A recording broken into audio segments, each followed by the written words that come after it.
How to tie a half-hitch knot. Think of the half-hitch as a starter knot. It won't support a lot of strain, but it's easily tightened and loosened and forms the base for many more complicated knots. You will need a single length of rope, something to hitch to, such as a post, pole, or ring. Step 1. Pass the end of the rope up through the ring from below. Step 2. Bring it down and behind the remaining end or standing part of the rope. Step 3. Bring the end back up and pass it through the eye of the loop you've just formed. Step 4. Pull it tight to complete the half-hitch. Did you know? The half-hitch is basically an overhand knot tied around an object. Hey everybody, I'm here today to show you how to tie 2 half hitches. Now, it's a really simple process, and in this step-by-step tutorial, I will be explaining all of the instructions. So let's get right to it. As you can see, I have a piece of wood right here, and I have the end of a piece of rope. Now, the first step is to get the piece of rope, or I should say, to get the end of the piece of rope and bring it underneath the piece of wood and then back over. Now, make sure that you have a decent amount of slack on the end of the rope, and then you're going to take the end and bring it underneath the other piece of rope, or the other section of rope.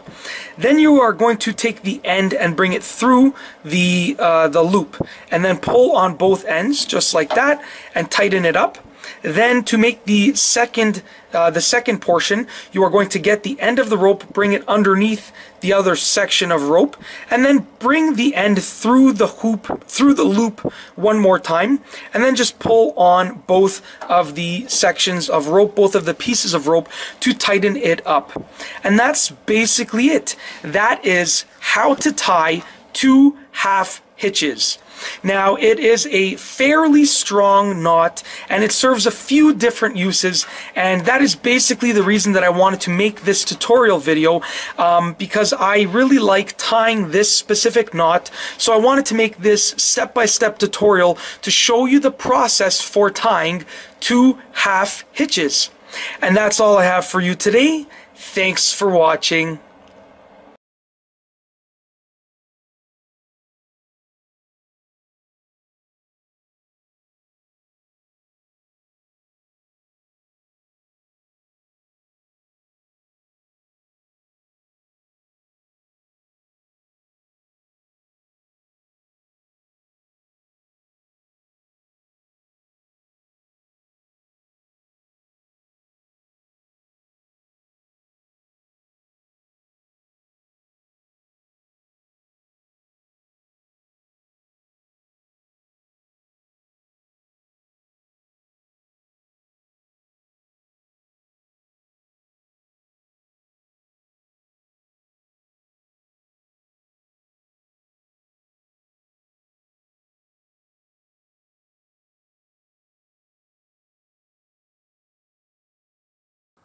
Today we're going to learn how to tie the clove hitch. Clove hitch is a versatile hitch, but it's very good for tying something to a rail. To tie this knot, we're going to take the rope and put it over our rail, and then we're going to make a crossing turn, and then we're going to take the working end and we're going to tuck it up alongside the standing part of the rope. So we're going to tuck it up through here. If you spread it out, you can see that it really just makes 2 half hitches running in the opposite direction. Looks like an 8. Now if we just cinch that up, there you have it, the clove hitch. Hey everybody, Jason here. Welcome to my channel focused on learning knots. In this video, we're going to look at the timber hitch. So let's head on into the work table and take a look. The timber hitch, as the name implies, is a hitch knot. There are many different ways to tie a hitch knot, and if you'd like to see more, I recommend my video, 20 Great Hitch Knots. I'll put a link in the description and also at the end of this video. The timber hitch is a knot used to attach a single length of rope to a cylindrical object like a stick or a pole. Traditionally, the timber hitch was used to drag or hoist a log or a pole. Although the timber hitch doesn't appear to be very secure, the knot will cinch against the log when being pulled. It's a knot that's very convenient for hoisting boards and timbers, as it can't jam and can be easily loosened. The timber hitch is also known as the bower's knot because of its use in attaching the end of a bowstring to a longbow. Okay, so let's have a look at how to tie the timber hitch. Begin to tie the timber hitch by passing one end around the log or anchor point. Then wrap the working end once around the standing part. From there, make a wrap between the working end and the log. Then make a second wrap the same way. This knot is secure while tension is maintained. It's easily untied even after heavy loading. So there you go.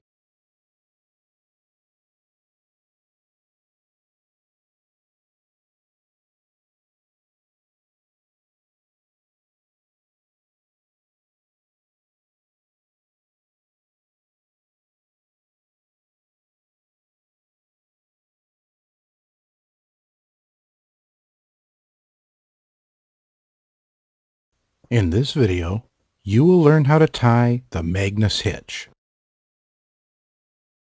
The Magnus hitch, also called the rolling hitch, is used, in this case, as a pole hitch where the pull on the rope is parallel to the pole. It is used to attach a rope to the pole of a lightweight home or garden implement, such as a broom or trowel, for the purpose of hanging it on a nail or hook. To tie the Magnus hitch, make a turn around the pole. Follow that with a second turn. Cross the rope across the first two turns. Make a third turn around the pole. Finally, tuck the end of the rope in between the first and third turns. Tighten the knot, and with a loop tied in the other end of the rope, your equipment is ready to hang. Hey everybody, I'm here today to show you how to tie a slip knot. So the process is really simple and I will walk you through it in a step-by-step manner. The first thing that you are going to do is you are going to take the end of the rope and you are going to wrap it around your two fingers. So as you can see, I have the end of the rope underneath the middle portion of the rope. So the end is underneath the middle. Now you are going to bring the end up and over the middle and just keep it facing down. And with your two fingers, you are going to reach through that little loop that you created, and you are going to grab the middle portion of the rope and pull it through the loop while holding the end, just like that. And I sort of held onto the end and the middle portion just like that. And that's basically it. That is how you that is how you tie a slip knot. And you can sort of test it out if you want just by maneuvering it like that, so you can loosen it and you can also tighten it. Once again, you can loosen it just like that and also tighten it. And that's pretty much it. It is a really simple knot to tie, and it is definitely a very useful knot. And the process for tying a slip knot is definitely easy, and if you follow the steps in this video, you will be good to go. And that's all I have for you today. Thanks for watching.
Anchor bend. Take working end of line and run through the ring, wrapping twice in the same direction.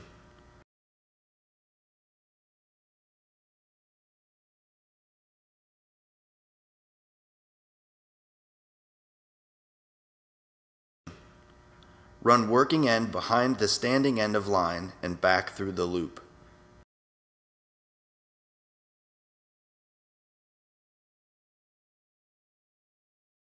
Dress and set the knot.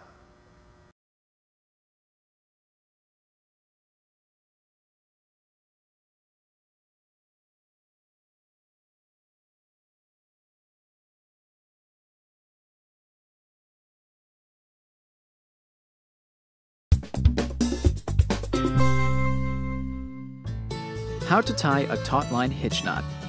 Perfect for attaching the guy line of a tent to a peg or a post, this sliding loop is prized for its ability to adjust up or down, tighter or looser. If only pitching the rest of the tent were so easy. You will need a single length of rope, a pole. Step 1. Cross the end of the rope around the pole and over the top of the remaining rope, making a Q shape. Be sure to give your Q a very long tail. You'll need some extra length to complete the knot. Step 2. Bring the end of the rope, or the tail of the Q, up through the loop from behind. Step 3. Do the same thing again, passing the end through the loop a second time in the same direction. Step 4. Pull the end down parallel alongside the remaining rope. Step 5. Make another Q, but this time cross the end behind the long stretch of remaining rope. Step 6. Pull the end up and pass it through the lower loop, this time from the front. Step 7. Pull the end tight. The remaining loop should slide easily up and down the line. Happy camping! Did you know? The taut line knot has been a staple of the official Boy Scout handbook since 1910.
Knot. This knot is tied by passing a rope around an object, forming a loop, passing the end around the standing part,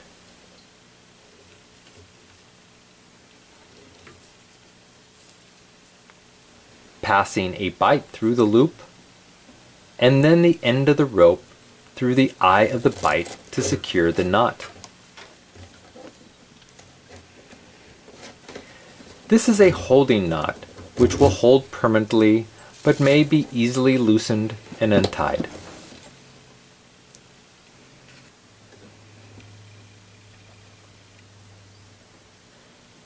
Today we're going to learn how to tie a stopper knot. The first step is to grab the end of the rope and run it diagonally over the palm of your hand towards your fingers. Then pull out about 3 feet of rope over your hand. Then wrap the working end around your hand and up towards your thumb, forming an X. Now we're going to go around 2 more times in the same direction.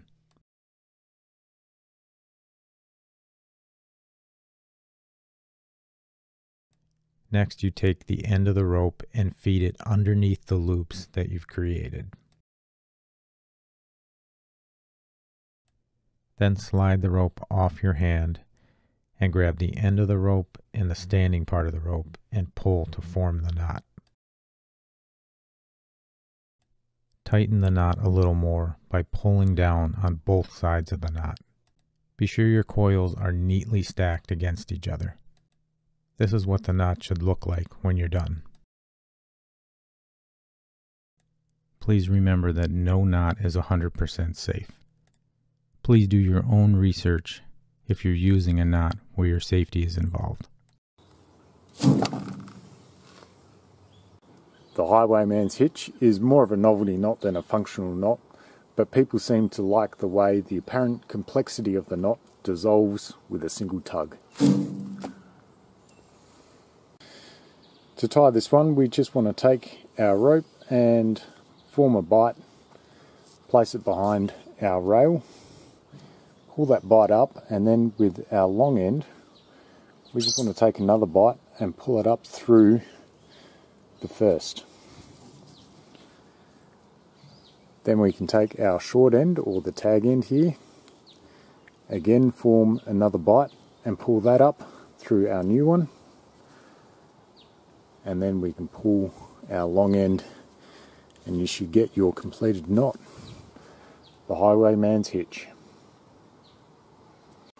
Hey everyone, today we're going to have a look at the Blackwall hitch, which is just a wrap taken around the hook with the load end over the standing part of the rope, and it's used for really light loads or if you just want to temporarily hang your rope. And despite its simplicity, it is actually more secure than you would imagine. So tying it's really simple. All you want to do is take your rope around the hook and then place the load end over the standing part here. Easy. Hey everyone, today we're going to have a look at the double Blackwall hitch, which is just a more secure version of the normal or standard Blackwall hitch, and it just has a double wrap around the shaft of the hook, and again it's for light loads or for just temporarily hanging your rope on a hook. Again, this one is really easy to tie. All we want to do is take a double wrap around the shank of the hook. So that's one, and that's two. And then if this is our load end, we just want to make sure that that rests on top of the standing part. And that's the double Blackwall hitch. The cat's paw is often used as a secure way to tie a rope to a hook, but you can also use it to attach to a swivel, a snap, or a ring where you don't have access to the end, and I'll quickly show you both ways to tie it. Okay, if you were tying onto a hook, what you'd want to do is take your rope and then just grab a section and then turn one hand clockwise and the other anti-clockwise to form two loops, and then just continue doing that and put successive twists in the rope, up to 3 twists. I'm just going to put 2 in here and then slide that over the end of the hook and tighten it up. So if you wanted to attach to a ring or a snap where you didn't have access to the end, as in the case of a hook, what you want to do is attach your rope via a lark's head first, and we're going to do that by just forming a bight, passing that through the hardware, and then feeding these 2 strands through that loop, and then pulling that all the way through.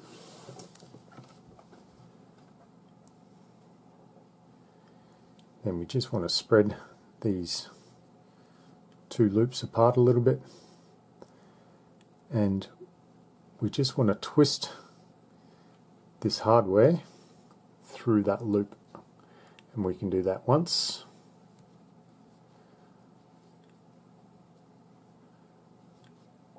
or if you want to put more twists in your cat's paw, you can feed it through twice.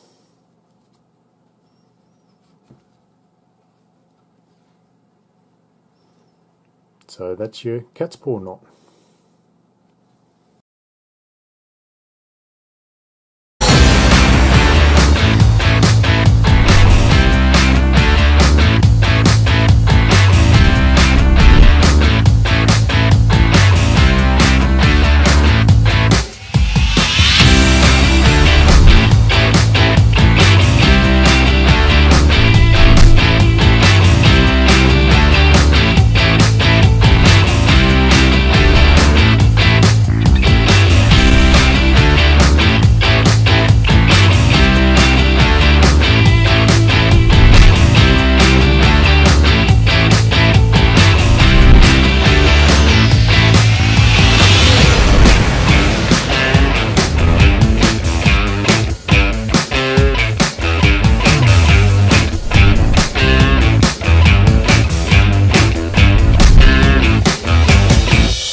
A French bowline has two loops.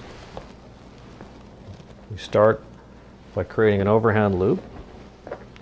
We feed the running end through the loop.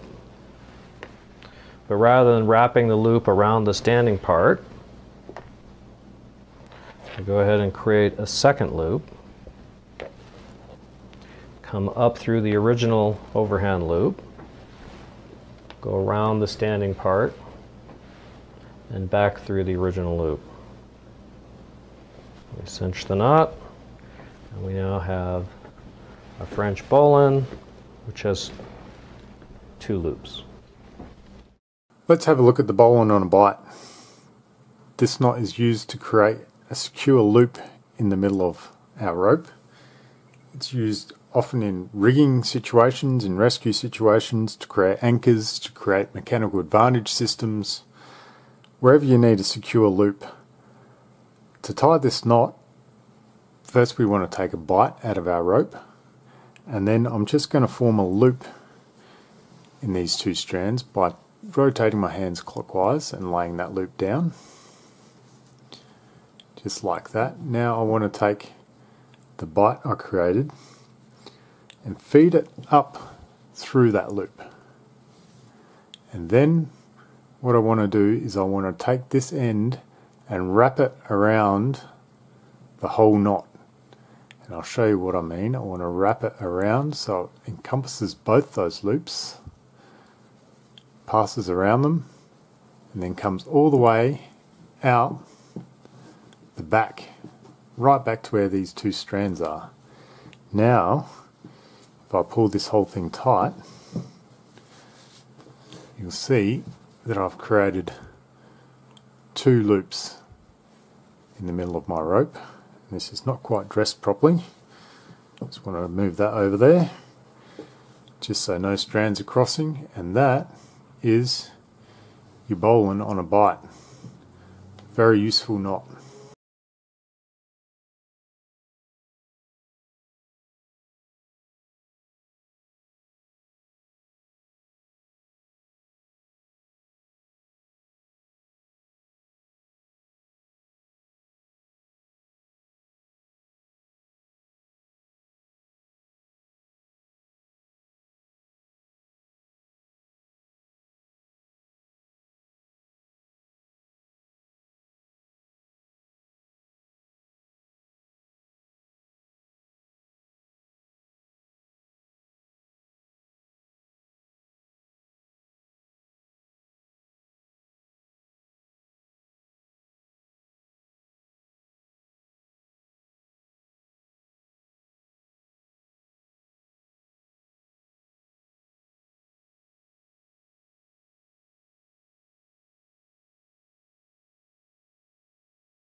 The Alpine Butterfly Loop is a midline loop that can bear load on any strand or any direction on the loop. With roots and mountain climbing, it's used in many applications such as tying in your harness, creating a pull handle to heave rope or line, which is especially important because we never want to wrap the rope around our hand. It can also be used to haul tools to an elevated job site. And in some instances, it can also be used to isolate damaged or frayed sections of rope without having to cut it or splice it. Since this is a midline loop, we're going to start out on a bite. We're going to take the bite with our left hand, and we're going to rotate it 2 times to make a 360 turn. You'll notice that it creates 2 loops, one on the right hand and one on the left hand. We'll take the furthest loop and we'll flip it below the closest loop. You'll notice that there's a small loop at the top and a larger one at the bottom. We'll take the loop that's at the bottom, the larger loop, and we'll fish it through the eye of the smaller loop. Once everything is dressed, you'll notice that we'll have a beautifully tied Alpine Butterfly Loop. I'm told that this got its name because it looks like a butterfly, but I think it looks a little bit like something else. If you guys have any more requests for different knots, go ahead and message me directly or comment down below. If you guys enjoyed the video, please like, share, and subscribe, and also check out my Facebook page and other social media. But as always, take care out there. Bye. Okay, so we're going to do the figure 8 on a bite. Looks just like this. Okay, there's both sides. Okay, so I'll show you how we do that. So first thing I want to do is grab my bite of rope. This is your bite. Okay, and close to the tail, or closer to the tail, you want to start your first bend, which looks kind of like a P shape. Okay. I'm going to take my bite around the back and stuff it right through the front. Okay, and when I pull that tight, you can see this knot is not dressed very well. When we dress a knot, we make sure that all of our ropes sit parallel to each other, and it looks nice and clean here. Okay, the reason we do that is to maintain the full strength of the knot, and also that it's easier to untie at the end when it's dressed nicely. But kinks in your rope and twists and will make it bind in certain areas and not others. This will ensure an even distribution when it's tightened.